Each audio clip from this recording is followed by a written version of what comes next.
إنا أعطيناك الكوثر فصل لربك وانحر إن شانئك هو الأبتر.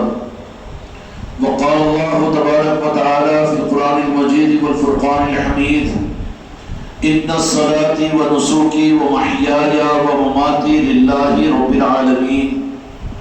وقال تعالى في عصمته النبي الكريم في الكلام المجيد والفرقان الحميد في شان حبيبه إن الله وملائكته يصلون على النبي يا أيها الذين آمنوا صلوا عليه وسلموا تسليما. اللهم صل على محمد وعلى آل محمد وبارك وسلم. صلاة وسلام عليك يا رسول الله، الصلاة والسلام عليك يا حبيب اللہ. عزیزان اکرام، حاضرین و حاضرات، آپ حضرات کو پیشگی، آپ حضرات کی یہاں پر آمد. ویسے چوتھا دن ہے، یہ مجلسیں چل رہی ہے، مقامی حضرات کی تو آمد ہو رہی ہے، اور چشتیہ گلشن کی باغ و بہار گویا کہ اس عید چشتیہ کی طرف میں رواں دواں ہے، جو چند گھنٹوں کے بعد میں ہم کو رات کو نصیب ہوگی. اور دور دراز سے بھی لوگ آئے ہوئے چشتیہ عید کے اہتمام کے لیے اس مجلس کے اندر میں قابل مبارکباد ہے. عید خوشیوں کے لیے اللہ تبارک و تعالیٰ عطا فرماتا ہے، لیکن عیدیں وہ ہوتی ہے کہ جن کی عیدوں کی خوشیاں آدمی کو چند لمحوں اور چند دنوں چند گھنٹوں کے بعد میں ختم ہو جاتی ہے. لیکن رب العالمین کا یہ نظام اپنے محبوب کے نالے پاک کے صدقے میں، پنجتن پاک مولا علی کے صدقے میں اور سید کائنات سلام اللہ علیہ کے صدقے میں یہ ہے کہ وہ عیدیں اس امت کو اللہ تبارک و تعالیٰ نے عطا فرمایا کہ وہ عیدیں ان کے لیے دائمی عید بن جاتی ہے. آپ حضرات کا عید چشتیہ کے لیے کل کا یہاں پر آنا اور پھر اپنے بچوں کے ساتھ میں خوشیوں کے اہتمام کے لیے یہاں پر جمع ہونا، پہلی بات تو یہ ہے کہ آپ حضرات ظاہری طور پر تو یہ ہے کہ خواجہ خواجگان کی یاد کے لیے اور آپ کی منقبتوں کے سننے سنانے کے لیے یا اس طرح کے بیانات اور علم میں اضافے اور بیانات کے لیے ضرور آ رہے ہوں گے، یہ ظاہر نظام ہے. لیکن حقیقت یہ عید چشتیہ جو ہم کو اور آپ کو نصیب ہوئی ہے، اللہ تبارک و تعالیٰ نے یہ عید تم کو اور مجھ کو، پہلی بات تو یہ ہے کہ یہ عید اللہ نے جو عطا فرمائی ہے، آپ نظر ڈال کر دیکھو تو اس 15ویں صدی کے اندر میں تو یہ عید چشتیہ عمومی اعتبار سے کہیں پر اس کا اتنا اہتمام نہیں ہوتا جتنا اہتمام خواجہ خواجگان نے اپنی چوکھٹ سے عطا کیا، غریب نواز نے اپنے قدموں سے عطا کیا. اور یہ عید وہ عید ہے کہ جس عید کو دوام نہیں، اور یہ عید وہ عید ہے کہ اگر واقعتاً ہم عید کے منانے والوں میں اگر ہمارا شمار ہو جائے تو پھر یہ عید باسی ہونے والی عید نہیں ہے. اگر یہ عید اللہ کی بارگاہ میں ہماری طرف سے اگر قبول ہو جائے اور اللہ اپنی بارگاہ میں اور کائنات کے مالک دو جہاں کے مالک محمد رسول اللہ صلی اللہ علیہ وسلم اور مولا علی مشکل کشا علیہ السلام اور سید کائنات سیدہ فاطمہ الزہرا سلام اللہ علیہ اور حسنین اور کریمین اگر اس عید کو تمہارے میری اس اگر مسرتوں کو اگر اپنی چوکھٹ پر قبول فرما لے تو پھر خدا کی قسم ایسے عید کی خوشیاں عطا کریں گے وہ مالک کائنات کہ تمہاری زندگی کا ہر دن تمہارے لیے عید کا ہوگا. اور حقیقی عید کا احساس تم کو اب تو یہاں کی کل کی عید کو گزار کر تم اپنے علاقوں میں چلے جاؤ گے ان عیدوں کے اہتمام کے لیے کہ اپنے اپنے علاقوں کی خانقاہوں میں عید چشتیہ مناؤ گے. اس کے بعد میں عید چشتیہ کی نسبت اور اپنے گھروں کے اندر میں محفلوں کے سجاؤ گے. اور رجب المرجب کا پورا مہینہ روزانہ تم کو عید چشتیہ کی خیرات ملتی چلی جائے گی. اور خوش نصیب ہے وابستگان خانقاہ محمدی کہ صرف چھٹی شریف کے ایک دن کی عید نہیں بلکہ دوام والی عید رجب کے پورے مہینے کی نصیب ہوگی کہ روزانہ تم کو اپنے اپنے علاقوں کے اندر میں کہ روز تم کو عادل آباد کی مرکزی خانقاہ آنے کی ضرورت نہیں ہے، بلکہ یہاں کے اہتمام کی قبولیت کے بعد عید کا تحفہ لے کر ورنگل والے ورنگل کو لوٹیں گے، حیدرآباد والے حیدرآباد کو لوٹیں گے، منچریال والے منچریال کو لوٹیں گے، لکشدی پیٹ والے لکشدی پیٹ کو لوٹیں گے، اور جو جہاں جہاں سے آئیں گے وہ عید منا کر نہیں چلے جائیں گے، بلکہ عید کی سوغات کو لے کر اپنے علاقوں کو لوٹیں گے، اور ان کی عید 6 رجب کو باسی نہیں ہوگی، خوشیاں مرجھائی نہیں جائے گی، اور خوشیوں میں کوئی کمی نہیں ہوگی، بلکہ جتنے آئیں گے وہ عید کی سوغات اور عید کے تحفے کو لے کے یہاں سے جائیں گے،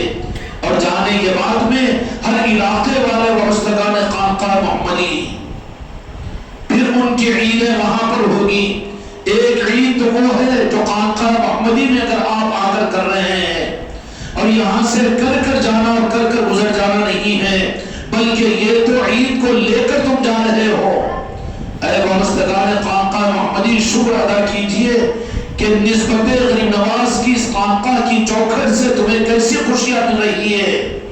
دنیا حیرت کرے گی، عقل والے سوچیں گے تو تب ہو جائیں گے کہ کون سی خوشی، کس طرح کی خوشی اور کس طرح کی مسرتیں، کہ وہ عید رمضان کی بھی تو 2 دن کے بعد میں اگر کوئی آ جائے تو ٹھیک ہی پڑ جائے گی، تیسرے دن اگر کوئی مبارکباد دے بھی تو وہ یہ سمجھے گا کہ عید کی مبارکباد دے رہے ہو، 3 دن کے بعد میں تو عید کی خوشیاں ختم ہو جاتی ہے۔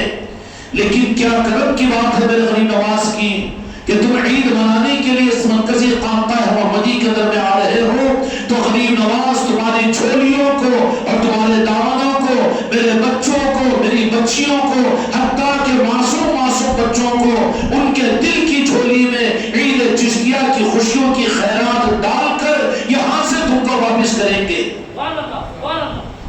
اور خوشیاں لے کر جاؤ گے۔ تمہاری خوشیوں میں کمی نہیں ہوگی، بلکہ اسی خوشیوں کے تحفے کو لے کر آپ اپنے علاقوں کی خانقاہ میں جاؤ گے، وہاں پر بھی عید چشتیہ، اور پھر اس کے بعد میں اپنے گھروں کے اندر میں غریب نواز کے نسبت کی محفلیں کرنے والے، سجانے والے، سجنے والے، ان لوگوں سے میرے دوست، میرے بھائیوں، میں صرف تم کے جذبات میں لانے کے لیے نہیں کہہ رہا ہوں، جو سچی طلب کے ساتھ میں انتظاموں میں چل رہے ہیں، بات سچے لوگوں کی عرض کر رہا ہوں کہ جن کو دن نکلنے کے اوپر یہ فکر ہوتی ہے کہ آج کی عید چشتیہ کس مکان کے اندر میں ہے، وہ انتظار کرتے رہتے ہیں کہ آج کی محفل چشتیہ خواجہ قاجگان کی نسبت کی، اور حقیقی معنوں کے اندر میں مرکزی عید چشتیہ منانے کے لیے جو لوگ یہاں پر آئے اور وہ عید چشتیہ کی خیرات غریب نواز کسی کو عطا کریں، کن کن کو ملی ہوگی؟ بہت نہ ملے تو آنے والوں میں شمار ہو کر کچھ تو مل جائے گی، ملے گی نا، لیکن کس کو غریب نواز بے انتہا نواز دیں گے، اس کی پہچان کیا ہے؟ مجھ سے مت پوچھو کہ پیر صاحب تم ہم کو سند دیجئے، میں رخ بتا دے رہا ہوں، جن کو کل کی عید کے اندر میں میرے غریب نواز اپنی چوکھٹ سے عید چشتیہ کے اہتمام پر تم کو، تمہاری بیویوں کو، تمہارے بچوں کو، تمہاری ماں کو، تمہاری بہنوں کو، تمہاری اولادوں کو، تمہارے باپ کو، تمہارے اہل و عیال کو، جو آ جائے کل عید چشتیہ منانے کے لیے یہاں پر، تو غریب نواز کی طرف سے جن کو عید چشتیہ کی حقیقی خیرات ملی ہوگی، وہ تو یہاں سے جائے گا تو پھر کیا ہوگا کہ اس کو 1 مہینے تک پھر وہ خوشیاں ہی خوشیاں، بتاؤ رمضان کی عید کی خوشیاں 3 دن، بقرعید کی خوشیاں جس دن قربانی کرتے ہو اس دن، یا زیادہ سے زیادہ قربانی کے کباب 1 مہینے 2 مہینے ہے کہ نہیں؟ کباب کھاتے ہیں جلا کر، بھون کر، تل کر، خوشیاں نہیں ہوتی، وہ تو برکت ہوتی ہے اس کی قربانی کے عید کی کہ کباب کھا کے بقرعید کو یاد کرتے ہو۔ لیکن کیا چیز ہے یہ کہ سلطان الہند کی عید چشتیہ جو خانقاہ محمدی کو نصیب ہوئی ہے، یہ عید منانے کے لیے جو لوگ یہاں پر آ جا رہے ہیں، کیوں کہ دو جہاں کے مالک میرے آقا محمد رسول اللہ صلی اللہ علیہ وسلم نے حدیث پاک میں ارشاد فرمایا جس کا مفہوم یہ ہے کہ وہ زمانہ جس زمانوں کے اندر میں حق کے نظاموں کو دور ہو رہے ہوں اور حق ان کی زندگیوں سے ختم ہو رہا ہو اور سنتیں میٹی جا رہی ہو اور روحانی نظاموں کے مرکز ختم ہو رہے ہوں، ایسے انقاء حق کا زمانہ، یعنی حق کے نظاموں کے عام طور پر مفقود ہو جانے کے زمانے میں اس حدیث کے مفہوم میں بات کر رہا ہوں۔ اب سادہ الفاظ میں آؤں کہ جس زمانے کے اندر میں سنتوں سے دوری ہو، سنتوں کو میٹا جا رہا ہو، اس زمانے میں کوئی ایک سنت کو ادا کرے گا اس کو 100 شہیدوں کا ثواب ملے گا۔ حدیث تو سنی ہوگی نا، کیوں کہ زمانے کے تفاوت اور زمانے کے بدل جانے کی وجہ سے اجر بدل جاتا ہے، خدا کی نوازش اور عطا وہ ہزاروں کی تعداد میں ہو جاتی ہے۔ ایسے ہی زمانے کے اندر میں آپ جانتے ہیں کہ 40-50 سال پہلے غریب نواز کا نام تمہارے گھروں میں اجنبی نہیں تھا، غوث اعظم کا نام تمہارے گھروں میں اجنبی نہیں تھا، مسلمانوں کی مسجدوں اور منبروں کے اوپر غوث اعظم غریب نواز کا نام اجنبی نہیں تھا۔ لیکن آج کہیں پر ہوتا ہے تو شک کرتے ہیں، معاملہ بالکل الٹ چکا ہے، انقاء ہو چکا ہے، حق چھپ چکا ہے، اندھیرا اتنا چھا گیا کہ اجالا دور دور تک نظر نہیں آتا۔ ایسے موقع کے اوپر جن خوش قسمتوں کو یہ سعادت نصیب ہو جائے، کہنے والے دنیا والے کہہ رہے ہوں گے، تمہارے رشتہ دار کہیں گے کہ کیا پاگل پن کی بات ہے کہ عید تو 2 ہے لیکن یہ چشتیہ عید کہاں سے نکالے؟ کہنے والوں کو کہنے دو، صرف اتنا کہہ دو کہ تمہاری جہالت ہے کہ تم یہ کہتے ہو کہ اسلام میں 2 عید ہے، اگر 2 ہی عید ہے تو پھر جمعۃ المسلمین کو عید المومنین کہا گیا، یہ کون سی عید ہے؟ عید کا معنی رمضان اور بقرعید نہیں ہے جہاں پر آدمی کے جسم کے ساتھ میں آدمی کی روح مسرور ہو جائے اور اس کی روح کو تازگی مل جائے اور اس کی روح کو خوشیاں اور فرحت مل جائے، وہ عید ہے اصل میں، وہ عید ہے کہ مثال دیکھو، عید خوشیاں والوں کے لیے ہے، لیکن یہ بتاؤ خدا نہ کرے صحت و سلامتی تمہارے گھرانوں میں برکتیں عطا فرمائے اللہ تعالیٰ، اللہ تبارک و تعالیٰ تم کو خوب عروج اور بلندیاں عطا فرمائے، تمہارے گھرانوں کو آباد کرے، تمہاری آل اولاد کو آباد کرے اور تمہارے گھرانوں کے اندر میں اللہ تعالیٰ برکتیں عطا فرمائے، تمہارے گودوں کو اللہ تعالیٰ ہرا بھرا رکھے، میری بیٹیوں کے سبحان کو خدا قائم و دائم فرمائے، تمہارے ماں باپ کی عمروں میں برکتیں عطا فرمائے۔ لیکن رمضان اور بقرعید آتی ہے، اگر کوئی ایک آدھ آدمی تو ایسا ہوگا کہ جس کے گھر میں جنازہ ہوگا، اگر آپ وہ جنازہ جس کے گھر میں ہے اگر اس کو کہو عید مبارک، قبول کرے گا؟ وہ سب کے لیے عید ہے لیکن میرا دل خوش نہیں ہے تو میرے لیے عید نہیں ہوگا کہ نہیں ہوگا؟ ہوگا کہ نہیں ہوگا؟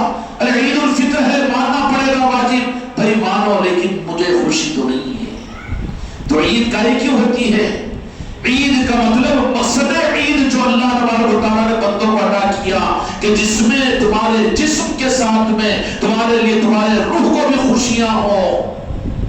فَأَمَّا بِنِعْمَتِ رَبِّكَ فَحَدِّثْ، کہ اللہ کی دی ہوئی نعمتوں کو استعمال کرتے ہوئے خوشیوں کا مظاہرہ کرو، یہ ہے مقصد اور یہ ہے فلسفہ عید۔ اگر یہ فلسفہ بقرعید میں نہیں ہے، وہاں غم ہے تو وہ عید نہیں ہوگی۔ سمجھ میں آگئی بات؟ کیونکہ یہ عام طور پر تم کو سابقہ پڑتا ہے، یہ کون سی عید چشتیہ، یہ کیا چیز ہے؟ یہ عید میلاد النبی کیا چیز ہے؟ ارے 2 ہی تو عیدیں تھی، تو جاہل ہے تو کیا کریں گے؟ جاہل ہے یا تو حاسد ہے، بدبخت ہے تجھے، جبکہ اللہ تبارک و تعالیٰ نے فرما دیا، انبیاء اکرام علیہ السلام کی ولادت کے موقع پر فرما دیا، اور اللہ تبارک و تعالیٰ نے فرمایا کہ قرآن مجید کے اندر میں آیت شریفہ کا مفہوم عرض کر رہا ہوں کہ ہماری طرف سے تمہارے لیے اگر بڑی نعمت مل جائے تو فرحو، کہ تم خوشیاں مناؤ، عید مناؤ، تو خدا کی نعمتوں میں خدا کے خزانے کے سب سے بڑی عید، خدا کی قسم سب سے بڑی نعمت ماننا پڑے گا کہ ایمان والے ہم ہیں، تو خدا کے خزانے کی سب سے بڑی نعمت دو جہان کے مالک میرے آقا، ہمارے سانسوں کے مالک محمد رسول اللہ صلی اللہ علیہ وسلم کی ذات ہے۔ کیوں بھی ہے کہ نہیں؟ اللہ قرآن مجید کے اندر میں کہتا ہے کہ جس دن تمہیں ہماری طرف سے بڑی دولت مل جائے، بڑی نعمت مل جائے، اس دن تم خوشیوں کا مظاہرہ کرو اور فریحو کہ تم اس دن خوشیاں مناؤ اور عید مناؤ۔ اس سے مراد رمضان اور بقر عید نہیں ہے۔ رمضان اور بقر عید کا کانسیپٹ الگ ہے، لیکن وہ رمضان اور بقر عید بھی جس میں تمہاری ذات کو، تمہارے جسم کو، تمہارے دل کو اگر خوشیاں محسوس نہ ہو تو سب کی تو خوشی ہوگی لیکن تمہاری عید نہیں ہوگی، سب کی تو عید ہوگی لیکن تمہاری عید نہیں ہوگی، ہے کہ نہیں؟ ہے نا؟ اور دوسرا رخ یہ دیکھ لو کہ ایک آدمی انتہائی چڑیلی صورت کا، کوئی کبھی کسی سے اچھی بات کرنے کو تیار نہیں، جب دیکھو پیشانی پر بہوؤں کو چڑھایا ہوا، ہر ایک کے سامنے ہر اور چیر ہوتا ہے۔ لیکن ایک دن اس کے لیے ایسا نکلا کہ گھر کے دروازے سے نکلا تو لوگوں نے دیکھا کہ وہ زبردستی کے مسکرا رہا ہے، خوش ہے، چہرے کے اوپر مسکراہٹ ہے، رونقیں ہیں۔ روز تو چہرے پر 12 بجتے تھے لیکن آج تو 1:30 بج رہا ہے۔ تو لوگوں نے پوچھا کہ آخر کیا بات ہے، آپ اتنا کیوں خوش ہیں؟ تو بھائی آج تو میرا ایک عید کا دن ہے، اس لیے کہ میری تمنا کے اندر میں نا امید ہو چکا تھا، مجھے نرینہ اولاد، آج مجھے وہ دولت اللہ نے عطا کیا کہ عیدوں سے بڑی عید ہے میرے لیے۔ سب کے لیے عید نہیں، لیکن جس دن اس کا دل خوش ہو جائے عید مانا جائے گا۔ تو پھر اے چشتیوں وابستگان خانقاہ محمدی، اگر تم عید چشتیہ مناتے ہو تو یہ عین عقل کے مطابق میں ہے، عین قرآن و حدیث کے مطابق میں ہے، لیکن یہ عید ہر ایک کو نہیں ملے گی، ہر ایک کو اگر دے دیا جائے تو پہچان نہیں ہوگی۔ اس کے لیے پہچان کے لیے اللہ تبارک و تعالیٰ نے کچھ اور کانسیپٹ بھی رکھے ہیں، عام نہیں کیا بلکہ اس کو چھپا دیا تاکہ پہچان ہو جائے اللہ کے پاس میں کہ سچا طالب کون ہے اور سچا حقدار کون ہے۔ اب آپ بولے کہ دلیل تو اس کو ہم نہیں مانیں گے، ہاں دلیل ہے کہ لیلۃ القدر ہے اللہ تعالیٰ کی طرف سے لیکن چھپا دیا گیا، اور نصیب کس کو ہوتی ہے؟ جو اعتکاف کر کے آخری عشرے کے اندر میں اعتکاف کرے گا، لیلۃ القدر اس کو حاصل ہوتی ہے۔ اللہ تو کیوں چھپایا؟ اس کو بھی اگر عام کر دیتا، اگر عام کر دیا تو پہچان نہیں جاتی تھی کہ کن میں طلب ہے میری نعمت کی اور کون لیلۃ القدر کو چاہتا ہے، اس لیے میں نے اس کو چھپا دیا تاکہ دیکھوں کہ میرے بندے اس لیلۃ القدر کی طلب میں کتنا چاہتے ہیں۔ تو قرآن پاک کے مطابق میں اللہ تبارک و تعالیٰ کا بھی یہ معاملہ ہے کہ ہر چیز کو خدا نے نہیں کھولا، کھول دیا رمضان کو اور کھول دیا روزوں کو، کھول دیا حج کے زمانے کو اور کھول دیا تراویح کو اور روزانہ کی 5 وقت کی نمازوں کو، سارے دین و شریعت کو تو کھول دیا، لیکن اس میں جہاں خاص بات آئی اس کو پرکھنے کے لیے کہ کون سچا طالب ہے اور کون اس دولت کا حقدار ہے اور کون اس کا قدردان ہو سکتا ہے، تو اس کو چھپا دیا۔ اگر عید میلاد النبی یا عید چشتیہ کو بھی اگر اللہ تبارک و تعالیٰ ظاہر فرما دیتا تو پھر پہچان کہاں سے ہوتی تھی؟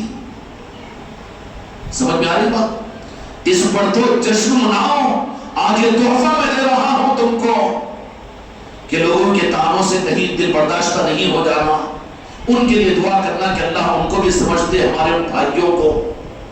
یہ نہیں کہ تم سچے لوگ نہیں ہوگے اور امت کے ساتھ میں آپ طنز و تنقید اگر کرو تو بیچاروں کے لیے تو پھر کہاں حق ملے گا؟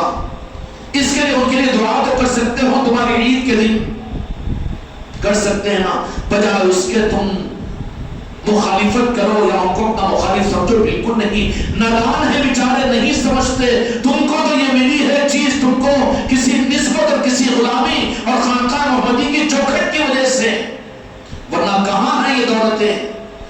کو ملی ہے تو اس کا شکر یہ ہے کہ جو مستحق ہے تمہارے گھر میں، جو مستحق ہے تمہارے محلے میں، جو مستحق ہے تمہارے خاندان میں، جو مستحق ہے تمہارے شہر میں، ان کو یہ بھی خوشیاں دینے کی کوشش کرو۔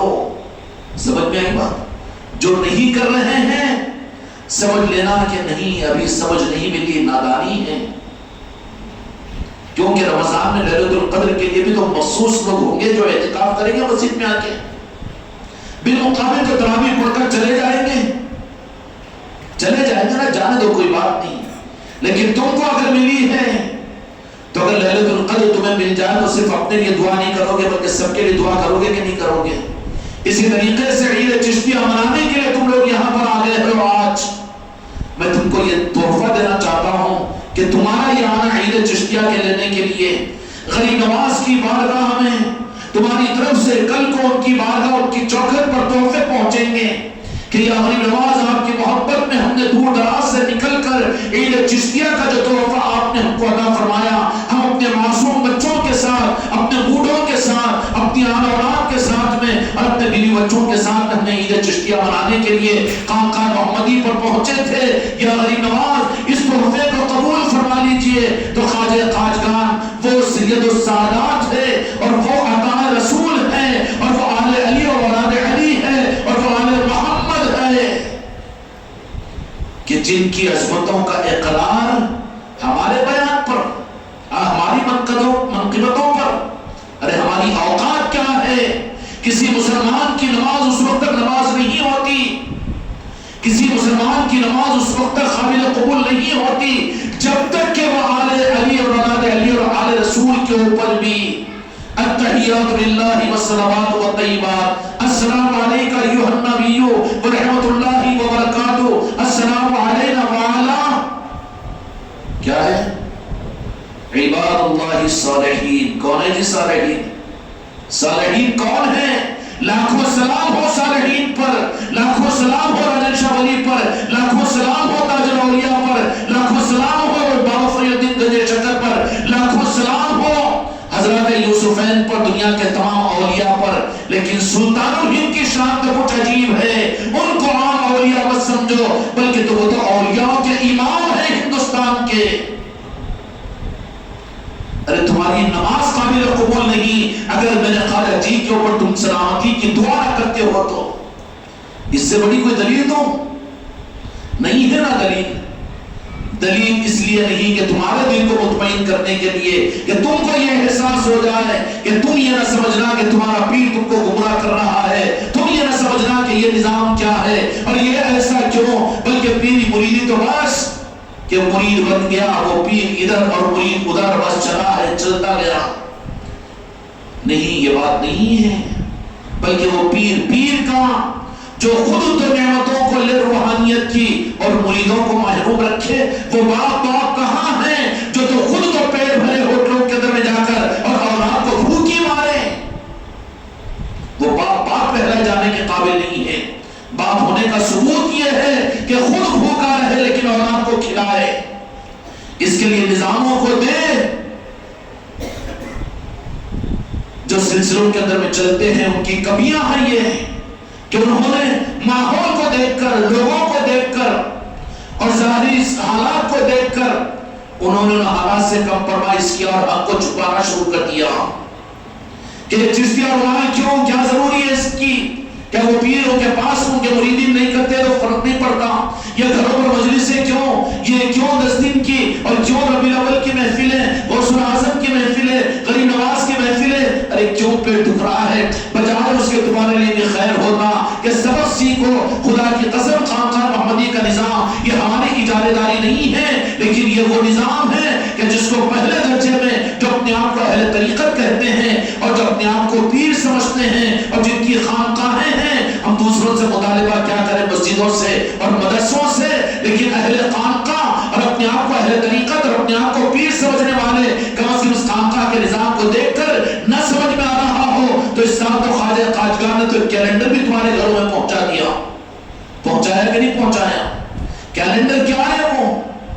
کیلنڈر یہ ایک دعوت ہے امت کو، کاہے کی دعوت ہے یہ کہ یہ بھی ایک کچھ نظام ہے کہ اولیاء کی نسبتوں کی مجلس ہیں، یہ محافلیں، ہماری مسجدوں کی ویرانیتوں کو ختم کرو، اپنی خانقاہوں کی ویرانیتوں کو ختم کرو، اپنے گھروں کی نحوستوں کو ختم کرو۔ پھر کیسے ختم ہو؟ ختم کرنے کے لیے سارا کا سارا خانقاہ محمدی کا نظام ہے۔ میں کہاں گنواؤں آپ کو، آپ خانقاہ کے اس کیلنڈر میں جا کر دیکھ لینا کہ کوئی مہینہ کوئی ہفتہ ایسا نہیں ہے کہ جہاں پر تم کو یہ موقع نہیں ملے گا کہ تم اپنے گھروں میں، اپنی خانقاہ اور اپنی مسجدوں کے اندر میں اس طرح کی محفلوں سے عید مناؤ اور اس طرح کی محفلوں سے منور ہو۔ یہ پیغام ہے دنیا کو، یہ پیغام ہے سارے عالم کو کہ جس راستے کے ذریعے سے میرے آقا و جہاں کے مالک محمد رسول اللہ صلی اللہ علیہ وسلم نے مدینے کے ماحول کے اندر میں امت کو نوازنے کے لیے جس طرح کی خوشیوں کا نظام ادا کیا تھا، اپنی جانوں پر اور اپنے آپ کو شہید کروا کر اور اپنے گھروں سے بے گھر ہو کر مکے کو چھوڑ کر مدینے کے حالات کی قربانیاں دے کر امت کو تو گلشن دیا تھا۔ کیا دیا تھا؟ گلشن دیا تھا نا؟ دیا تھا کہ نہیں دیا تھا؟ گلشن دے دیا گیا۔ اب کسی کا باپ دادا اگر جاگیردار تھا، کھیتی اور باغیچہ اس نے دے دیا، اب بجائے وہ اس گلشن کو بچانے اور اس کے پھول و پھلوانی سے اپنی ضرورتوں کو پورا کرنے کے بجائے اب جا رہا ہے وہ نالیاں صاف کرنے کے لیے، جا رہا ہے محنت و مزدوری کرنے کے لیے، تو بدرستی میں وہ اولاد۔ دین کو تو خدا کی قسم میرے مصطفیٰ نے دنیا میں پھیلا دیا،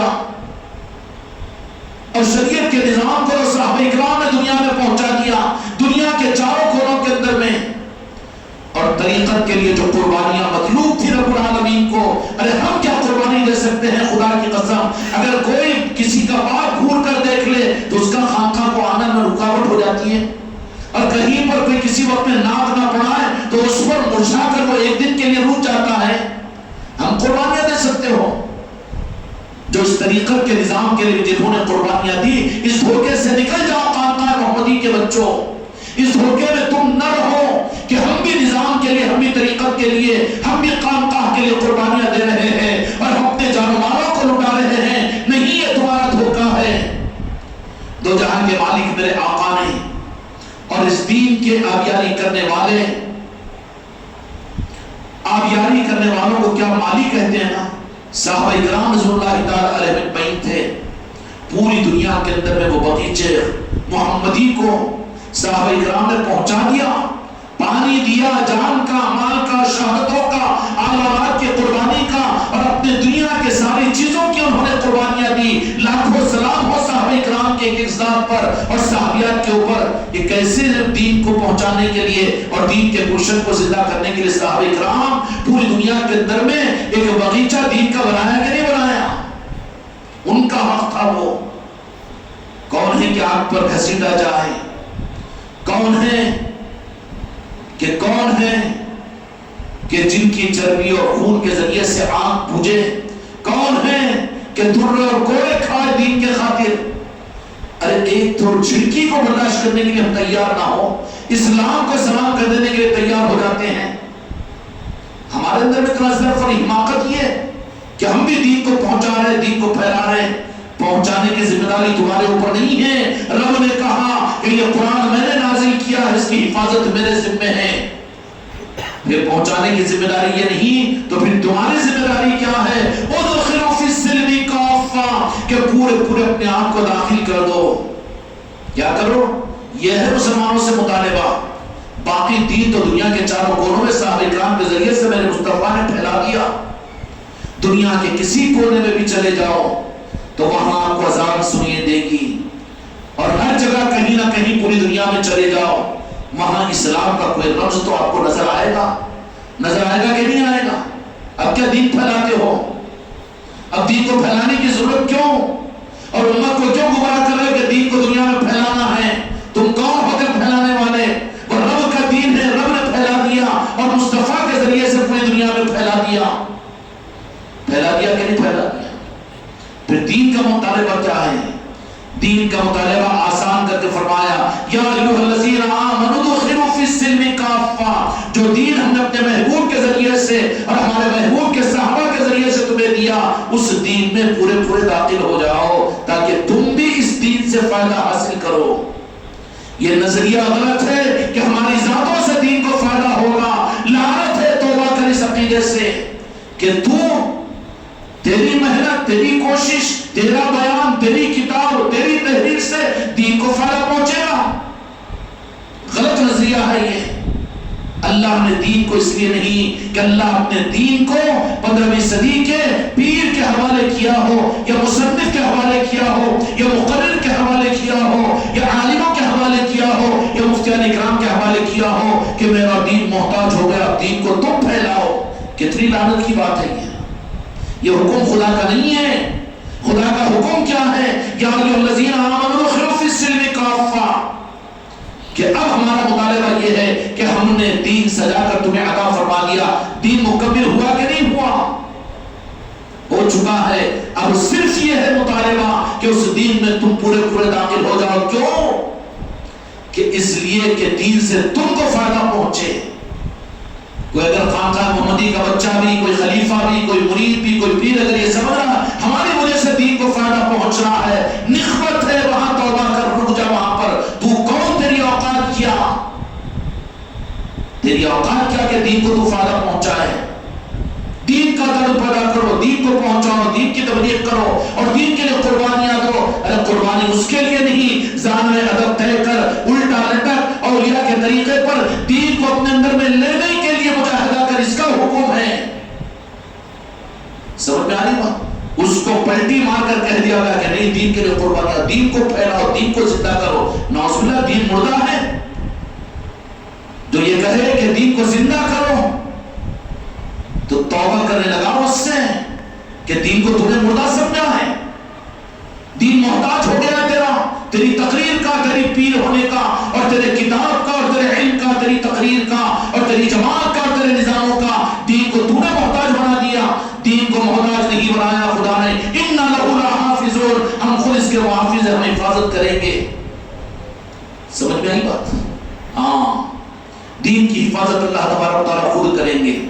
پھر اب یہ دین اب آگے قیامت تک انسانوں کو ملتا رہے، اس کا انتظام اللہ تعالیٰ کا کیا ہے؟ اللہ نے خود انتظام کیا۔ پیر صاحب تم کو ٹینشن لینے کی ضرورت نہیں ہے۔ مصنف صاحب، علامہ صاحب، تمہارا ٹینشن یہ نہیں ہے۔ تمہارے لیے ٹینشن تو یہ ہے کہ پورے پورے داخل ہو جاؤ، اس کی فکر کرو تم۔ اب دین کو پھیلانے کی، دین کے حفاظت کا وہ کام خدا نے تیرے ذمہ کیا ہی نہیں۔ خدا کا دین اور چلا ہے یہ حفاظت کرنے کے لیے، خدا کا دین اور یہ چلا ہے پھیلانے کے لیے۔ خدا نے یہ وجوب کیا ہی کہاں؟ وہ تو صحابہ کے لیے تقاضا تھا، وہ تقاضا صحابہ کے لیے تھا، وہ تقاضا میرے مصطفیٰ نے اپنے صحابہ سے پورا کروا دیا۔ اسی لیے تو فرما دیا، کب؟ جانتے ہو نا میدان عرفات کے اندر میں، اليوم اکملت لکم دینکم واتممت علیکم نعمتی ورضیت لکم الاسلام دینا۔ مکمل کر دیا اللہ تعالیٰ نے، کوئی گنجائش ہی نہیں رکھی۔ جو مکمل نہ ہو اس کو کرنا پڑے گا، جو مکمل ہے سب اس کو قبول کرنا، لینا پڑے گا۔ دین پھیلانے کی ہمیں ضرورت نہیں ہے۔ پھر اولیاء نے کیا کیا؟ دین کو پھیلایا نہیں، انسان کے ساتھ میں اخلاق پڑھتے اور دین کو بتایا، پھیلایا نہیں، بتایا۔ پوری خواجہ خواجگان کی سیرت میں مجھے کوئی یہ بتا دے کہ کسی ایک بھی انسان کو خواجہ جی نے یہ کہا ہو کہ پڑھ کلمہ تو بن مسلمان، نہیں ملے گا آپ کو۔ اور کتنے انسان آج بتاؤ، سمجھدار پڑھے لکھے لوگ بھی بیٹھے ہوتے ہیں، کوئی دنیا کی بڑی سے بڑی تحریک، کوئی بڑی سے بڑی جماعت یہ دعویٰ کر سکتی ہے۔ 90 لاکھ انسانوں کو جو کلمہ پڑھایا کہتے ہیں نہ سمجھگی کی وجہ سے۔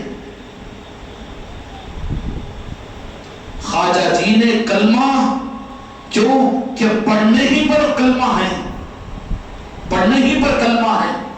جو سنسکرت جاننے والا ہے انہیں تو کلمہ سیکھے سیکھے تک مر جائے گا۔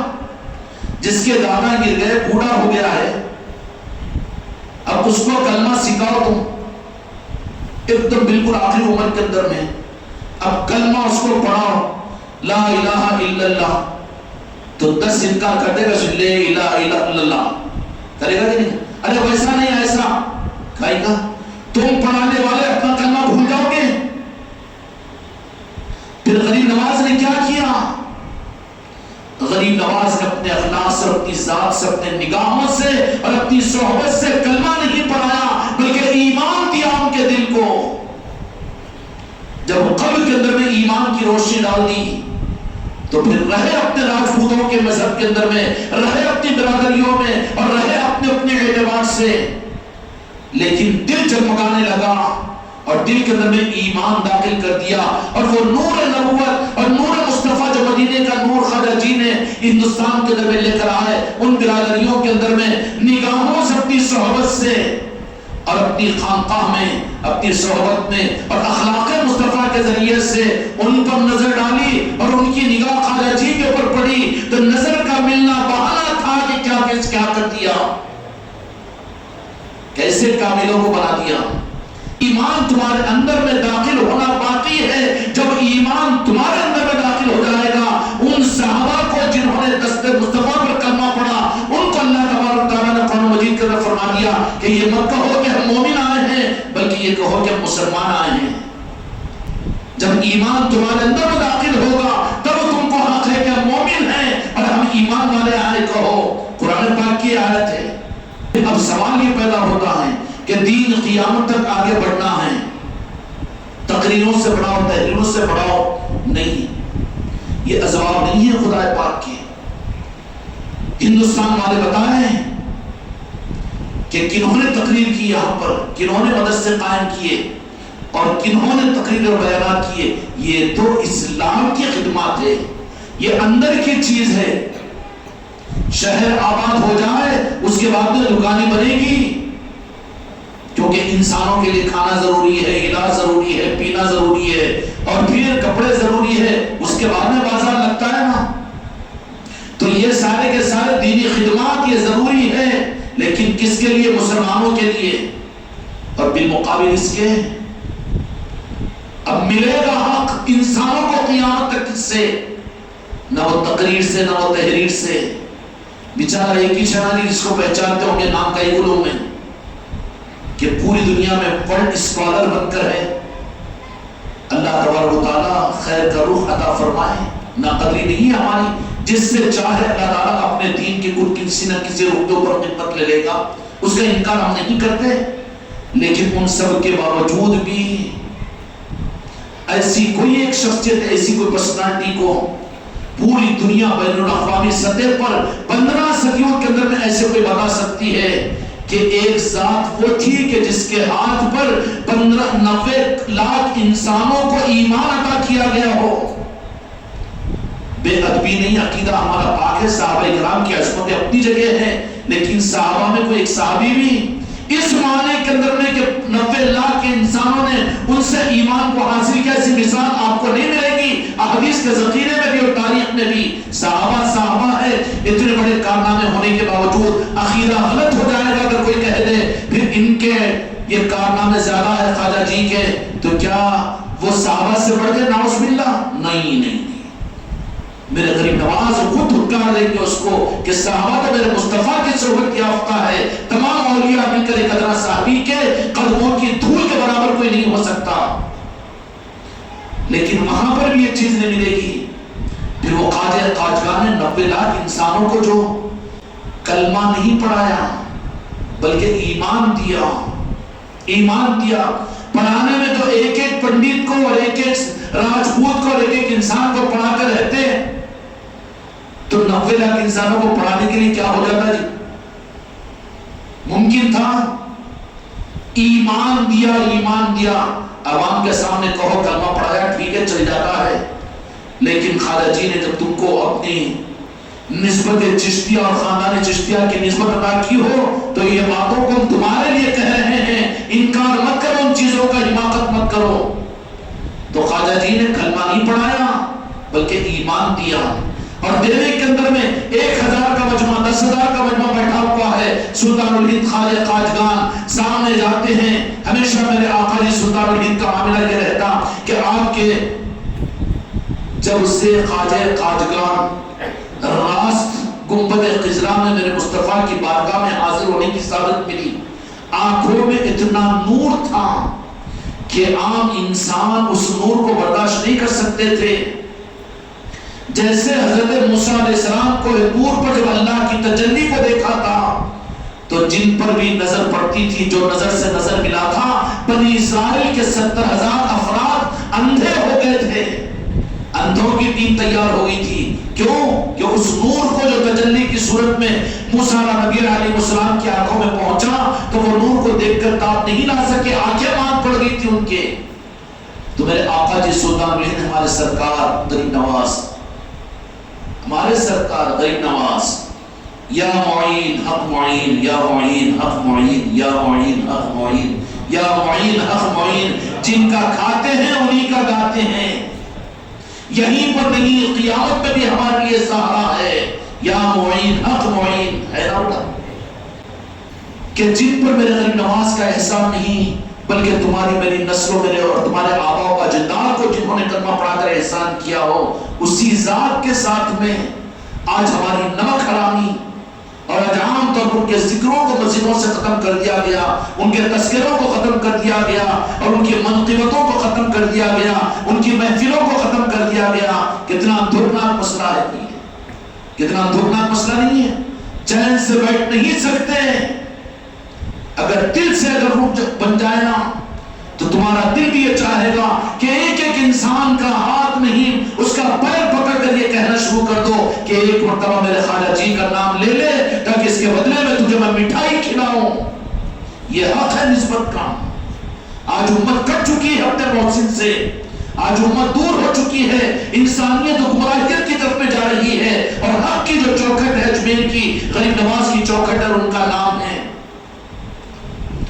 جب گنبد خضرا سے باہر نکلے ہیں میرے غریب نواز تو خواجہ عثمان ہرولی رحمۃ اللہ علیہ نے فرمایا کہ بیٹا اب آپ کو دو جہاں کے مالک میرے آقا کی امت میں جا کر تم کو وہ نورانیت دینا ہے ایمان کی. ایسا نہیں ہوگا تمہارے کو جو نورانیت میرے آقا کے دیدار سے نصیب ہوئی ہے گنبد خضرا میں، روضہ مقدس میں راست بالراست بلایا ہو تو کوہ طور پر اللہ نے بلایا تو تجلی کو دیکھا، رب کو نہیں دیکھا تھا. اور یہاں پر تو میرے مصطفیٰ نے میرے آقا جی سلطان الہند کو خود کو بتایا، اے موسیٰ تم بھی آ جاؤ روضہ مقدس میں. تو میرے آقا کے دیدار کے ساتھ میں وہ رب کا بھی تو دیدار ہو جائے گا. وہ ہے میرے آقا کی ذات کی گنبد خضرا. نالہ پاک مصطفیٰ وہ ہے کہ تم تو تڑپتے رہے خدا کا دیدار کرنے کے لیے. کہاں کوہ طور کے اوپر تمنا ہے موسیٰ تم کو اگر رب کے دیدار کرنے کی، آؤ گنبد خضرا میں نالہ پاک مصطفیٰ پر آ جاؤ تو تم کو میرے مصطفیٰ کے دیدار کے ساتھ میں تم جس کی طلب میں تھے وہ رب کا دیدار بھی تو یہاں ہو جائے گا. وہ ہے گنبد خضرا. تو کیسے نورانیت کا ماحول ہوگا وہاں پر. گنبد خضرا کا تصور کیجئے تو سب سے زیادہ آخری ڈگری تک کہ تم دنیا میں پریشان ہو اس وقت میں تجربہ کرو میرے بچوں، اس لیے کہ میں پریکٹیکل میں بیٹھا ہوں یا لیاب لے کر. یہاں پر تھیوری نہیں ہے. جب دنیا کی زندگی کے ایک لمحہ جینے کی تمہاری تمنا نہ ہو، دنیا سے بیزار ہو جاؤ، تو اس وقت میں میرے بچوں گنبد خضرا کی تصویر کو لے کر درود پاک پڑھتے ہوئے اپنے آنکھوں سے لگاؤ، دل کو رکھو اور 5 منٹ ایسے دل سے لگا کر رکھو. قسم کھا کر تم خود کہیں گے کہ ساری دنیا کا غم ایک لفظ میں بھول گیا. کہاں پہنچ رہی ہے یہ امت؟ اگر ان کو حوالے کر دو ان تحریک اور جماعتوں کے اور ظاہر میں نظر آنے والے ان لوگوں کے، تو پھر ان مسلمانوں کو اسلام کا نام دے کر کہاں پہنچائیں گے؟ یہ حجاج ابن یوسف کو تو جانتے ہیں، ظالم بادشاہ تھا جو ایک ایک وقت میں ہزاروں علماء کو ایک جگہ جمع کر کے شہید کیا تھا. اتنا ظالم بادشاہ. تو ایک علاقے کے دشمنان اسلام نے، اسلام کی دشمنی ہے اس کی، یہ تاریخ کا واقعہ بول رہا ہوں میں، پلان کر کے چلو موقع اچھا ہے، حکومت ان کے ہاتھ میں ہے نا، یہ بیچاروں کو اللہ ہدایت دے ورنہ وہاں سے ہٹا دے. بہت ہو گیا، انتہا ہو گئی ہے، یہ انتہا ہو گئی ہے. بلانا شاہ سلمان اپنے گھر کے اندر میں تمہیں محبت ہے تو مکہ اور مدینہ تو وہ ہمارا ہے، وہاں کیوں بلاتے ہو؟ تمہارے باپ کی جاگیر تھوڑی ہے، تم تو قابض ہے وہاں پر آل سعود، تمہیں کیا حق ہے وہاں پر؟ اللہ موقع یزیدیوں کو بھی دیا، فرعون کو بھی دیا، اللہ تبارک و تعالیٰ کا موقع دے رہا ہے، یہ تو سنت ہے خدا کی، وہ ڈھیل دیتا ہے، موقع دیتا ہے، اس کے بعد جو پکڑ آتی ہے نا، قائم کر لو سعودی حکومت، مملکت سعودیت العربیہ، اور وہاں پر فحشی کے اڈے، اور وہاں پر شراب کا لائسنس، وہاں پر آٹو کی ڈرائیورنگ، باپ کی جاگیر ہے تمہاری، رب کی ڈھیل ہے، ورنہ اتنا ذلیل کرے گا خدا پاک کہ پھر دنیا کے اندر میں کہیں سہارا نہیں ملے گا تمہیں۔ یا رسول اللہ، ہم کسی کا برا نہیں چاہتے، لیکن صرف ایک نسبت سے آل سعود بچے ہوئے معلوم ہے، وہ لوگ کچھ بھی ہو لیکن کیا کہتے ہیں؟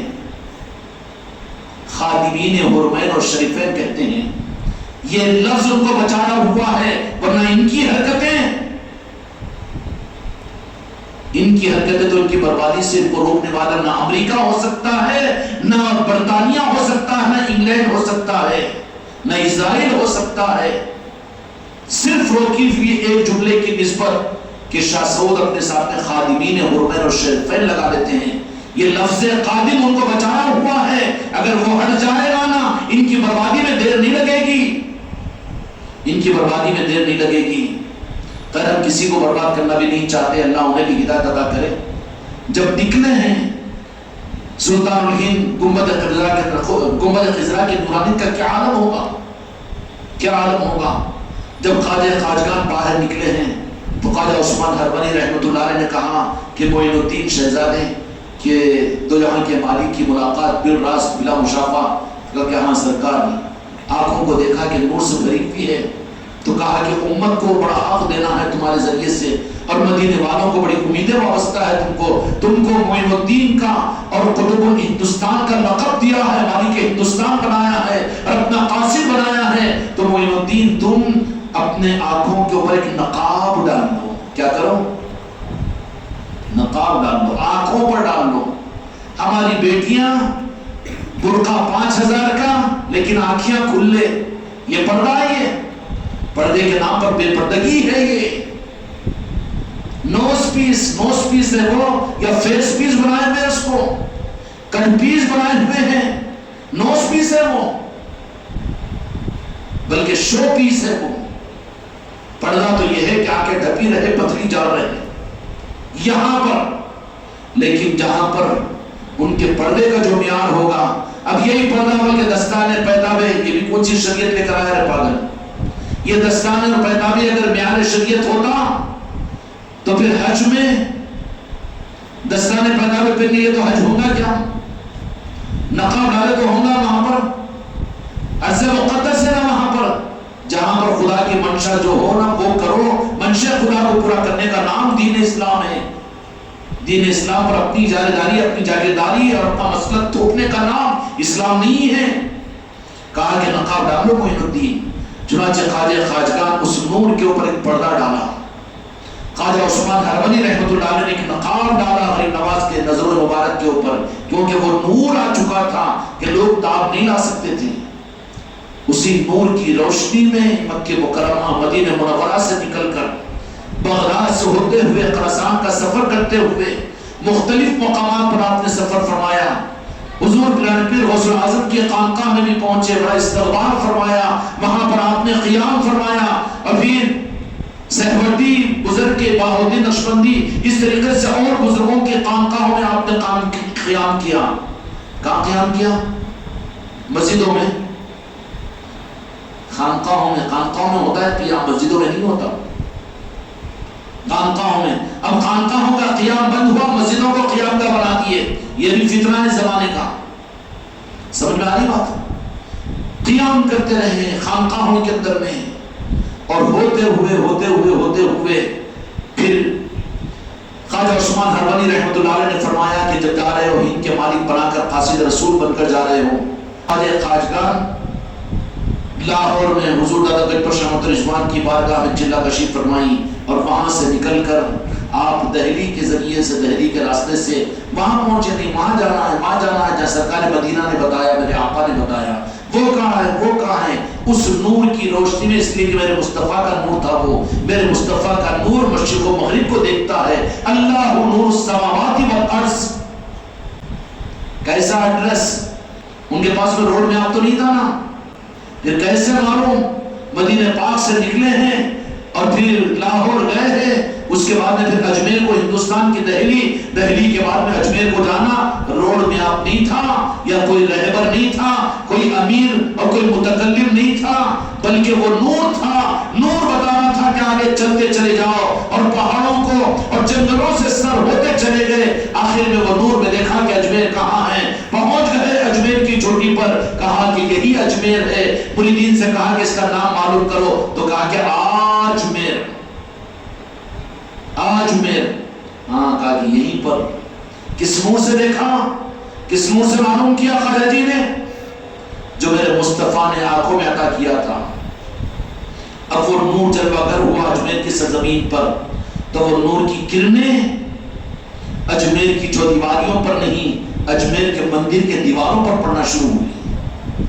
خواجہ جی کے نور اور انوار کا تجلیت کا عالم یہ ہوتا تھا کہ اس وقت میں مندروں کے اندر میں 9 من تیل روزانہ وہاں کے مندروں کے چراغوں میں جلا کرتا تھا، اور اس سے روشنیاں ہوا کرتی تھی، لیکن وہ چراغ مان پڑنے شروع ہو گئے۔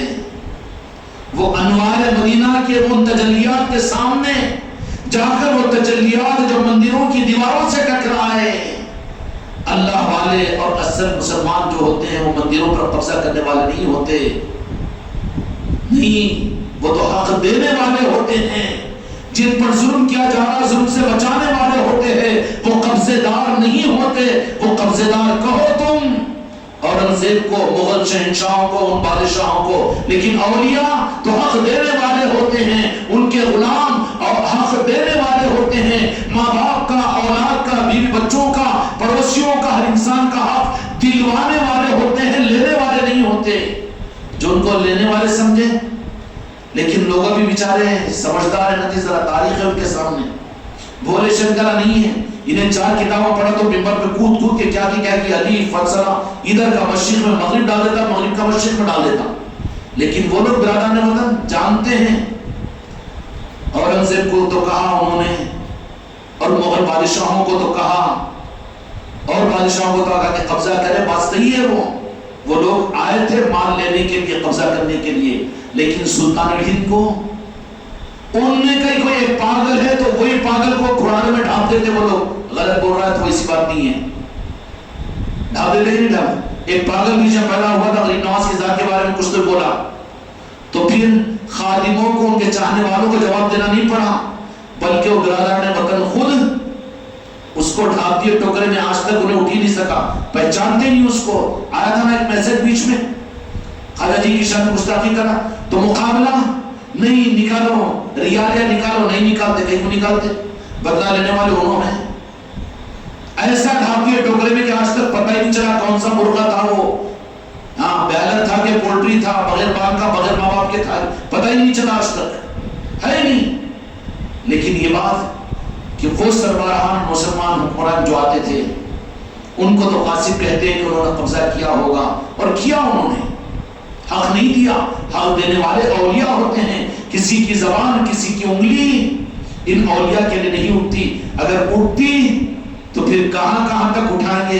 ہندوستان کا قریہ قریہ، چپا چپا اولیاء کی چوکھٹوں سے آباد ہے، اور پھر اس کا معاملہ کیا ہوتا ہے کہ ان کی عقیدتیوں کا اظہار یہ ہوتا ہے کہ ملک کا وزیر اعظم اور ملک کا صدر بھی ہے تو پھولوں کی ٹوکری اور پھولوں کی چادر، کپڑے کی چادر، انہیں بدعت شرک بولتا ہے پاگل، اپنے آپ کو مسلمان کہتے ہوئے، اور وہ بیچارے وہ اقتدار پر بیٹھے ہوئے عقیدتوں کی چادر غریب نواز کی چوکھٹ پر بھیجتے ہیں، بھیجتے کہ نہیں بھیجتے ہیں؟ انہوں نہیں کہتے قبضہ کرنے والے۔ ہوا کیا کہ وہ جو غریب نواز کے نور مدینہ کی وہ کرنیں تھی وہاں مندروں کی دیواروں تک پہنچی اور انسانوں کے دلوں تک پہنچی، تو پھر ایسی چمک ان کے اندر پیدا ہوئی کہ نہیں، اچھے لوگ، دیونما لوگ، اور یہ اوتار بن کر آئے ہیں، ان کی مخالفت ہم نہیں کریں گے۔ پورے اجمیر کے اندر میں نور کا اثر یہ ہوا کہ پھر لوگ جو در جو خواجہ جی کی خدمت میں آنے شروع ہو گئے۔ آیا گئی نہیں کہا پڑھ ختمہ، 5 وقت کی نماز کر ختمہ، کھا 10 نمبر کا وہ نہیں، ٹھیک ہے اللہ تیرا بھلا کرے گا، اللہ تیرا بھلا کرے گا۔ پھر کیا کلمہ پڑھانا سوکھا نہیں کراتے، پھر کیا کیے؟ خواجہ جی اپنے چہرے انور، چہرے مبارک پہ کا پردہ اٹھا دے، ایک نظر اس کے اوپر ڈال دیتے۔ کیا کرتے؟ اس نظر کا پڑھنا بہانا تھا، کلمہ نہیں پڑھایا، اسلام قبول نہیں کروایا، بلکہ ایمان دیا۔ اور ایمان کلمے سے اور اسلام سے اعلیٰ درجہ ہے۔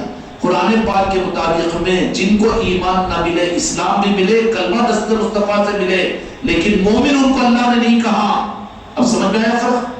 تو میرے غریب نواز نے راست ان کو ایمان دے دیا۔ پھر کیا غریب نواز کیا کرتے تھے؟ اپنے پردہ اٹھاتے اور ان کے دلوں کو چپکا دیتے، اور ایمان ان کے اندر میں، اور ایمان دینے ہی کا نظام، اسلام دینے کا، کلمہ پڑھانے کا نظام اولیاء کا نہیں ہوتا، ایمان دینے کا نظام ہوتا ہے۔ سمجھ میں؟ مسلمان بھی ہے، کلمہ بھی پڑھا ہوا ہے، ہو سکتا ہے کہ اس کے پاس میں ایمان نہ ہو۔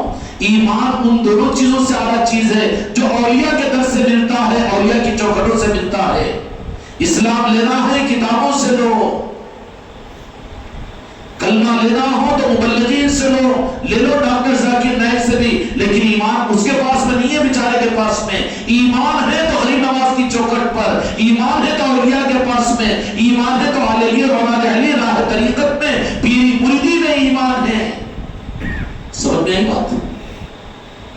تو ایمان دیتے ہیں اولیاء، ایمان دے دیے تو پھر اسلام اور ان کا کلمہ تو اعلیٰ درجے کا تھا، اور پھر دے کر اس کو چھوڑ دیے، اور اس ایمان کی جگمگاہٹ کی وجہ سے وہ جدھر کو جاتے ادھر کی قومیں وہ خود منور ہو گئے، تو پھر ایمان بانٹتے ہوئے چلے گئے۔ انہی کے ایمان کے بانٹنے والوں میں سے انہوں نے تمہارے میرے باپ داداؤں کو کلمہ پڑھایا، اس کا صدقہ ہے، ایمان ان سے ملا ہے۔ اسلام لو لائبریریوں سے، اسلام لو مسلک و جماعتوں سے، اسلام لو کتاب اور علماء سے، لیکن ایمان ان کے پاس میں نہیں ملے گا۔ ایمان کے لیے تو اولیاء کی چوکھٹیں ہیں، آل علی اور اولاد علی ہے۔ یہ کیسا کتنا بڑا دعویٰ، کتنے بڑے فتوے، نہیں فتوے نہیں، میں اپنے اوپر سے ابھی چھاڑ لیتا ہوں۔ کیوں؟ اس لیے کہ کہا کہ مالک میرے آقا نے بہت بات دوسری طرف میں چلی جائے گی، لیکن قرآن مجید کے اندر میں حافظ عرفان نے سورہ رحمان کی تلاوت میں یخرج منہم اللؤلؤ والمرجان تلاوت کی ہے نا۔ کتابی مفسرین نے بھی یخرج منہم اللؤلؤ والمرجان سے مراد سید کائنات کے 2 شہزادے لؤلؤ اور مرجان، یہ 2 موتی ہے، سرخ موتی مرجان کو کہتے ہیں، سبز موتی۔ یخرج منہم اللؤلؤ والمرجان، لؤلؤ لال کو کہتے ہیں، مرجان سبز کو کہتے ہیں، موتی کو۔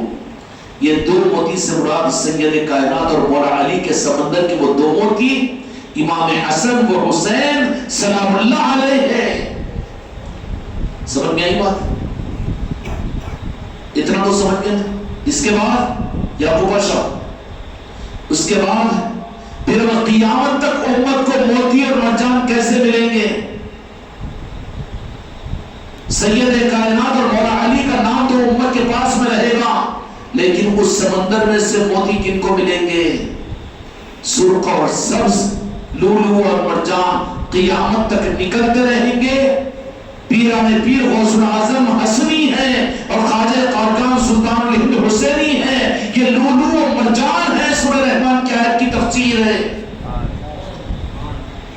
اگر قادری سلسلہ ہو تو حسنی سلسلہ ہے، چشتی سلسلہ ہو تو یہ حسینی سلسلہ ہے۔ یہ 2 سلسلے لؤلؤ اور مرجان، ان کے موتی اور مونگے نکلتے رہیں گے۔ لؤلؤ اور مرجان ان کی نسبتوں سے، ان کے سمندر سے۔ اس لیے اولیاء وہ ولی نہیں ہے بڑا عالم، بڑا عابد، بڑا زاہد، بڑا متقی، بڑا پرہیزگار، جنتی ہے، بہت کچھ ہوگا، لیکن ولی نہیں ہے۔ جو ولی کی نسبت سمندر سیدنا مولا علی فاطمۃ الزہرا سے نہ ہو، وہ لؤلؤ اور مرجان نہیں ہو سکتا۔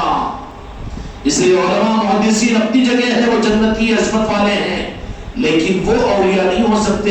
اولیاء لولو و مرجان، وہ تو سمندر مولا علی سید کائنات سے لولو اور مرجان کی صورت میں قیامت تک نکلتے رہیں گے۔ سرخ اور سبز، سبز سے مراد امام حسن علیہ السلام کو زہر دیا گیا، تو وہاں سے جو موتی نکلیں گے وہ موتی کا اصل موتی جو 500 برس کے بعد میں سمندر مولا علی سے جو نکلا ہے وہ حسنی نسبت لے کر وہ پیران پیر سید غوث اعظم دستگیر رحمۃ اللہ علیہ کی ذات ہے۔ اور یہ موتی اور مونگے قادری سلسلے کے اندر میں قیامت تک یہ موتی نکلتے رہ جائیں گے، لولو اور مرجان، سبز سرخ موتی لولو۔ تو سرخ موتی سے مراد مولا حسین علیہ السلام کی ذات ہے۔ سورہ رحمان کی تفسیر ہے یہ۔ اب امام حسین علیہ السلام حسینی اولیاء کے اندر میں سلطان الہند خواجہ قاجگان خواجہ غریب نواز اور پھر یہ سلسلہ چشتیہ جو دنیا کے اندر میں قیامت تک چلے گا کہ نہیں چلے گا؟ یا تمہارے پیر نے بڑی حماقت کر کے جہاز سے مانچہ اٹھا کے لے کر آیا کی، یا جامع ازہر سے جا کے پیر بن کر آیا کی؟ نہیں، بلکہ وہ مولا علی کا سمندر ہے، سید کائنات کی محبت کا سمندر ہے، اس میں غوطہ لگائیں گے وہ عطا کر دیں گے، موتی ہاتھ لگ جائے گا۔ ویسے ہی ہم کو بھی موتی مل گیا لولو و مرجان کا، اور قیامت تک ملتا رہے گا۔ جن کو سمندروں کی نسبت حاصل ہو جائے گی وہی اولیاء ہے، اور انہی سے ایمان امت کو انسانیت کو ملے گا۔ وہ دیکھیں گے لوگوں کو ایمان مل جائے گا، اب ان کو بولے تم بھی اسلام دو، تم بھی تقریرہ کرو، تم بھی حوالے دو، تم بھی تفسیرہ یاد کرو، وہ ان کے بس کی بات نہیں ہے۔ وہ تو نظروں سے پلائیں گے، ایمان عطا کریں گے۔ میرے بچوں، اللہ تعالیٰ ہم کو اپنی نسبتوں کی قدردانی کی توفیق عطا فرمائے۔